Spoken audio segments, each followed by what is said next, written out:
What I have here is not for everybody. Even if it is for you, it's probably not going to be an everyday gadget like your phone or Theragun, but it just may be that it resolves at least one raging screen viewing problem. What is it? Well, it's the gadget that would have finished the job in that one Star Trek episode, that's for sure, but it's also known as the Goovis Art. It's a binocular head-mounted display that hangs right in front of your face. But unlike VR headsets, if that's a no-go for you, it keeps you connected to the real world. It's a window into another dimension, not a full dive. Okay, well, I like seeing what's around me, but why would I want a monitor hanging in front of my face? Well, thanks for asking. I've distilled it down to 3 pain points that all start with P. I'm extremely proud of this. It's privacy, portability, and photography.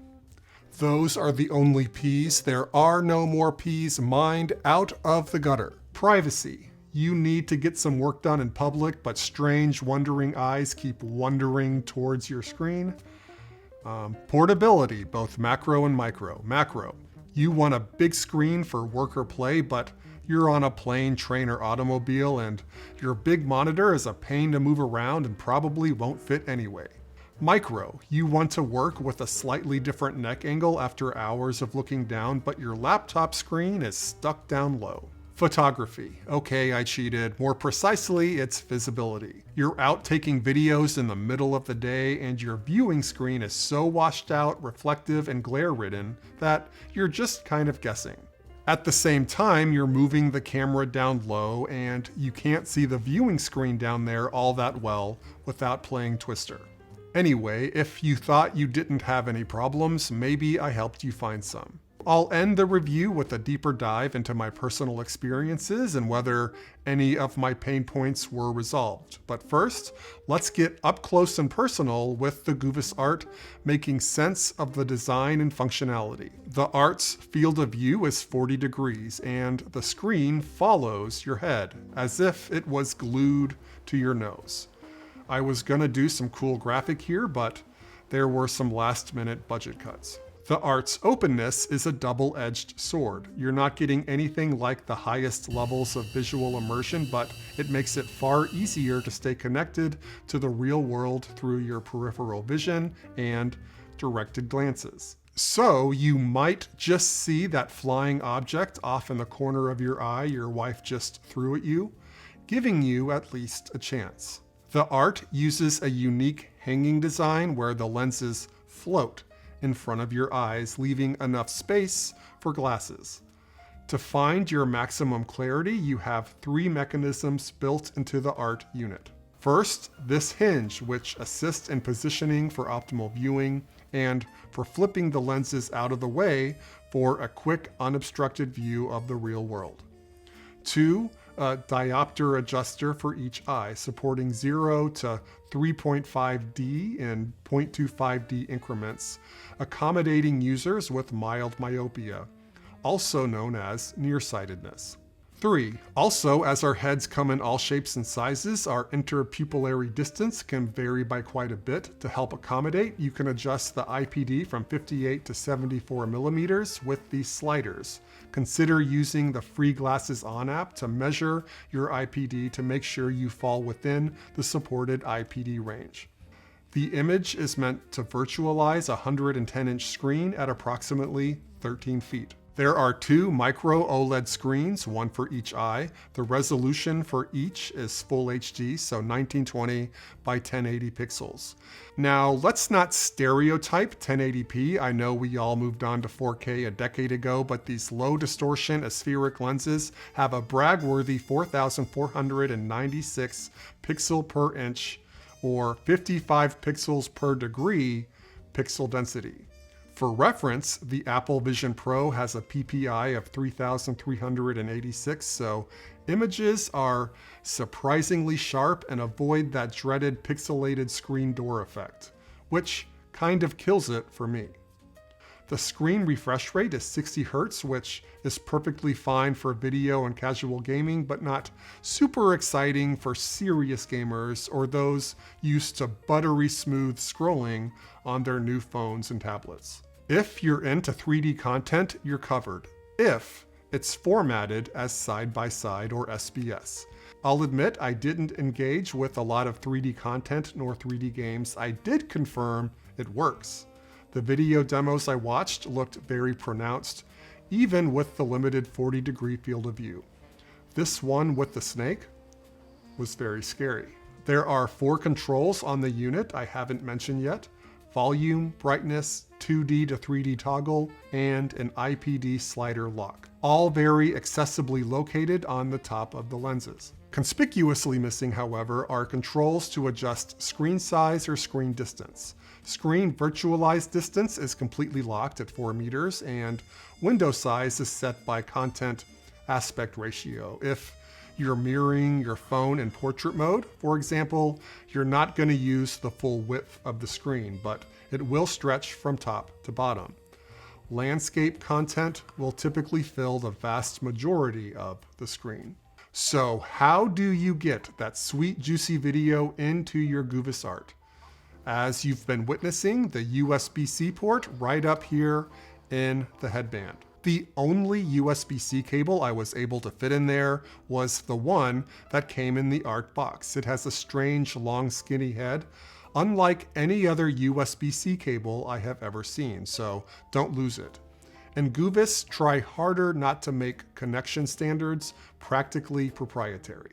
If your source device has a full-featured USB-C port that sends power and video like Thunderbolt or USB-C with DisplayPort alternative, your life is very easy and you just need to connect the device and glasses with the provided USB-C cable. If your source device does not have one of these enhanced USB-C ports or just has an HDMI output, you need accessories, aka adapters.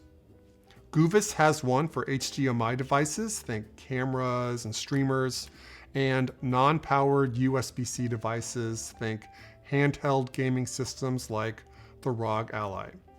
As HDMI signals do not power screens, the HDMI adapter has a USB-C input just for your power bank, which will both power the Art and the HDMI device.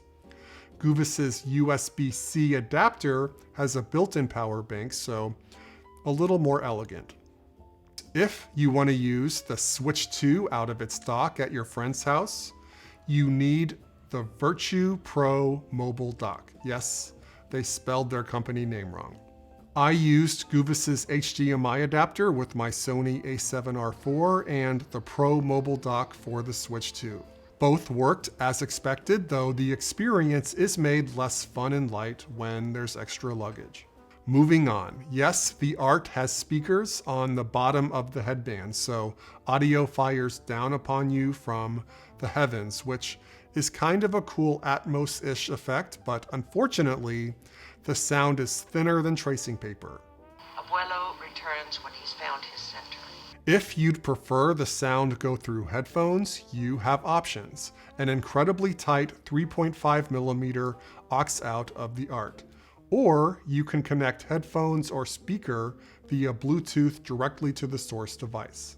Just a thought, it could be that 2 wires coming out of your head is a little less cool than you're thinking.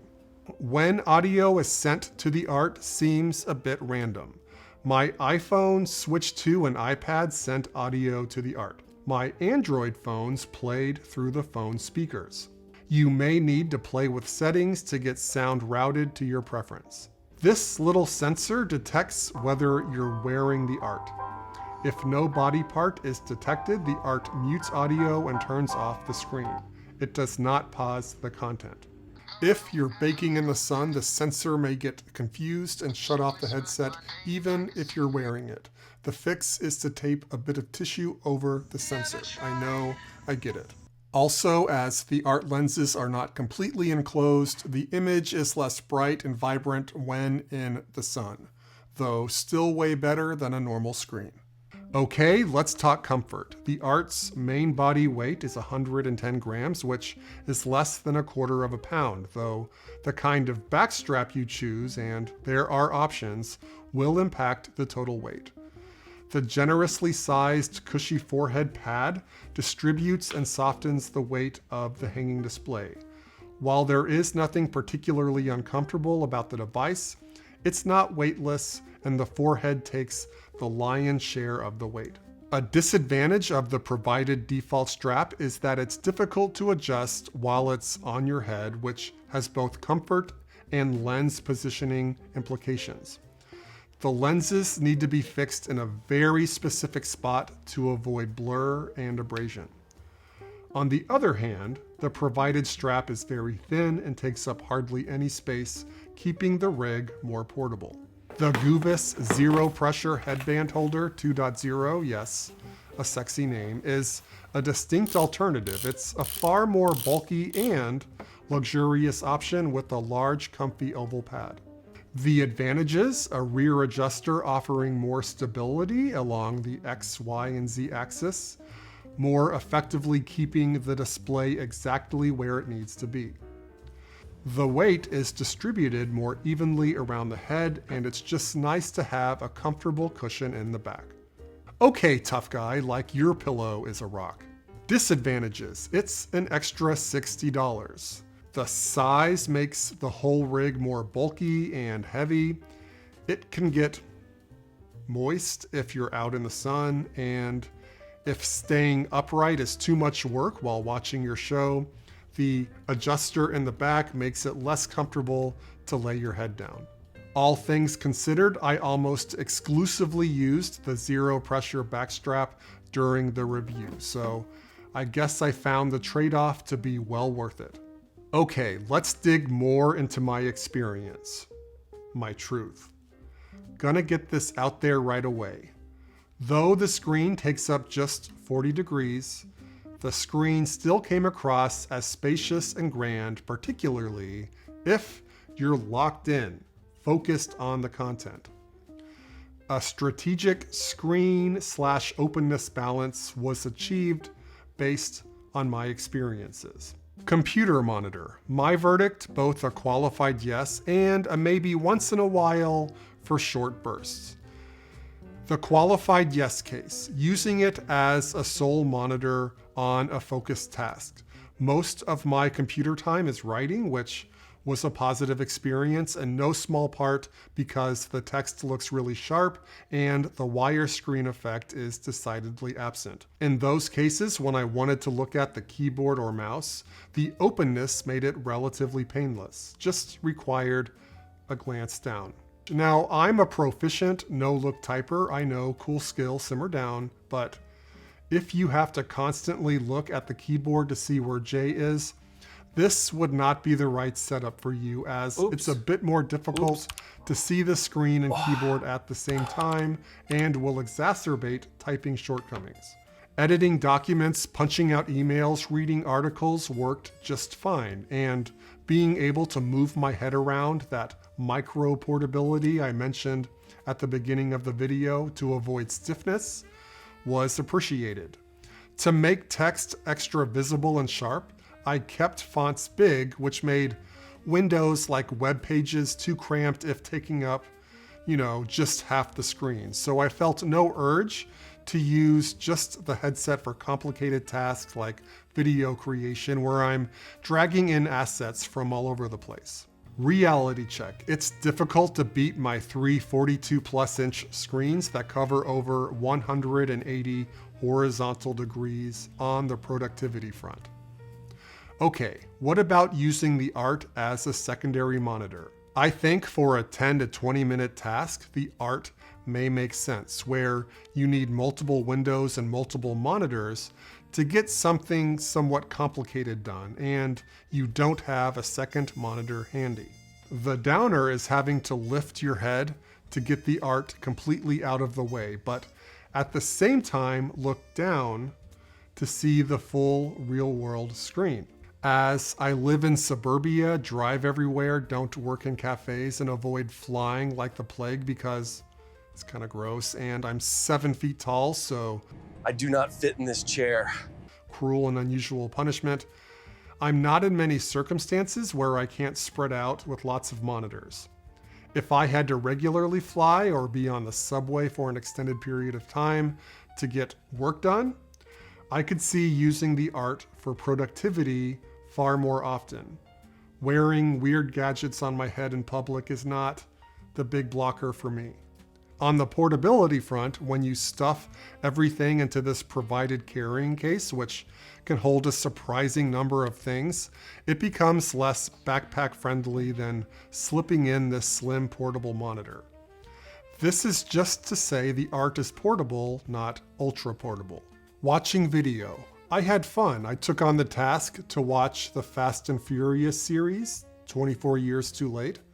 It was refreshing watching movies and shows with more freedom, where and how I wanted to lounge. You have tons of options to choose from in terms of source, but the phone was the go-to because it's a simple one-wire connection. While you're not cut off from the real world, it's a more focused and intimate experience than typical screens.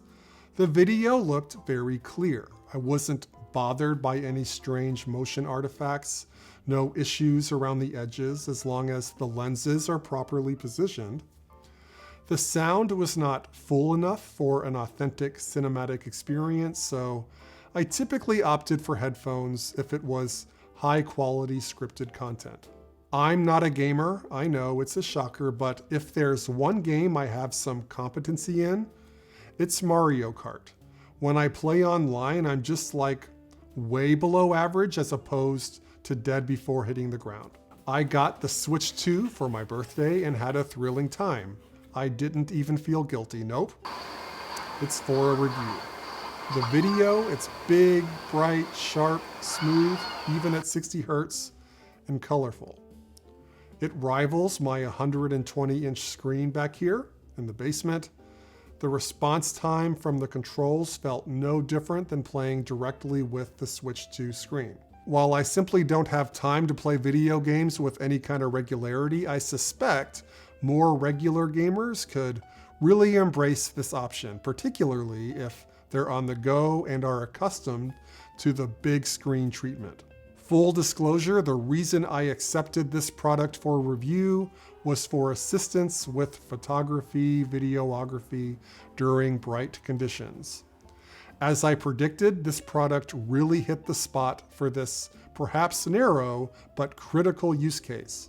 The Art offers a big, bright, clear view even if you're in the middle of the Sahara on a cloudless day. With the ability to move the camera where it needs to go, and this is key, without having to move your head to keep that really good view. It's transformative.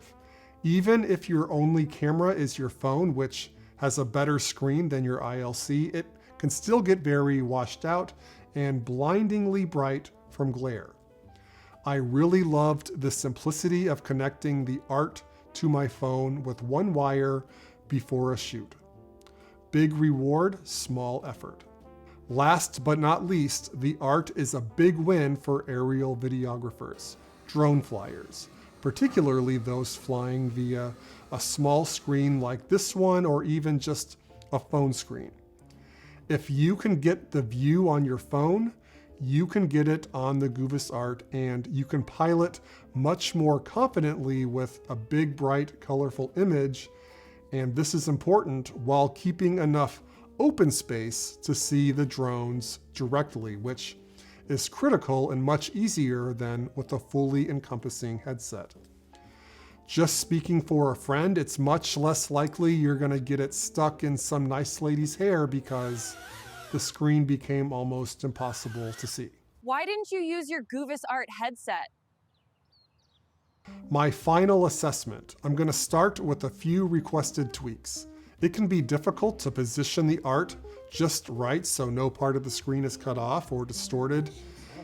It could be that a slightly smaller screen option would be convenient for more casual, less precise viewing. I'm not a huge fan of the USB-C wire handling. It just kind of hangs off to the side and sometimes hits my body in an annoying way. Some routing options with the headband or some smarter idea than I'm capable of would be appreciated. Ultimately, low latency wireless is the solution. Final buying advice. If you're a freewheeling, unattached, traveling freelance gamer, videographer, young person who can make any gadget look good, this may be the indispensable device.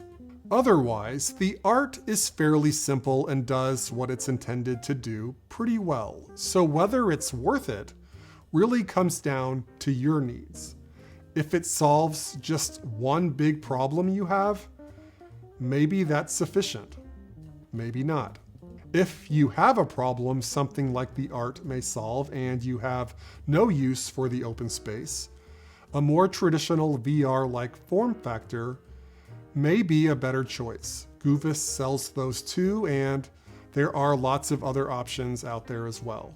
For me, the problem was videography, and it solved it really good. And the openness was not a problem when I didn't need it, and I appreciated it when I did need it. While my day-to-day use will likely be almost exclusively limited to videography, I am looking forward to using the Art on a Japan-China trip in the winter where I will have lots of plane and train time. Okay, I'm running out of words. I hope this video was helpful. Leave comments and ask questions. I do try to answer as many as I can. Your comments help this video and channel thrive. Thinking of buying? Links in the description. Thanks for watching. Catch you on the next one.